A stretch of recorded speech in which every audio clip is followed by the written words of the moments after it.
అండి, అందరికీ నమస్తే. ఈ వీడియోలో వచ్చేసి మనం తెలంగాణ ఇంటర్మీడియట్ రిజల్ట్స్ ఎప్పుడు రాబోతున్నాయి అనే విషయం గురించి చూద్దాం. మా వీడియోస్ నచ్చితే తప్పకుండా లైక్ చేయండి, షేర్ చేయండి. తెలంగాణలో అయితే మొత్తం మీదుగా first year and second year వాళ్ళు 9,22,520 మెంబర్స్ అయితే ఎగ్జామ్స్కి అప్లై చేశారు. అందులో ఫస్ట్ ఇయర్ వాళ్ళు వచ్చేసి 4,78,527 మెంబర్స్ రాశారు.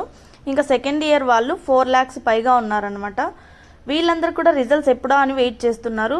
ఇప్పటికే మనం ఇంటర్మీడియట్ స్పాట్ వాల్యుయేషన్ అనేది కంప్లీట్ అయిపోయింది. అలాగే మార్క్స్ ఎంట్రీ కూడా జరిగిపోయింది. ఇంకా సాంకేతిక పరమైన అంశాలంటే టెక్నికల్ వర్క్కి సంబంధించి కూడా ఆ కోడింగ్ అదంతా ప్రాసెస్ కూడా కంప్లీట్ అయినట్టయితే మనకు తెలుస్తుంది. ఈ రిజల్ట్ అనేది April 22న రావడానికి ఎక్కువగా ఛాన్సెస్ ఉన్నాయి. ఒకవేళ అది మిస్ అయితే April 23rd వస్తాయి. ఎలాగైనా కూడా అధికారులు April 25th లోపల రిజల్ట్ వదలడానికి కసరత్తు చేస్తున్నారనమాట. రిజల్ట్స్ వచ్చేసి మనము https:/tsbi.cgg.gov.in అనే వెబ్సైట్లో మనం చెక్ చేసుకోవచ్చు. అదొకసారి నేను స్క్రీన్ మీద పెడతాను, చెక్ చేయండి.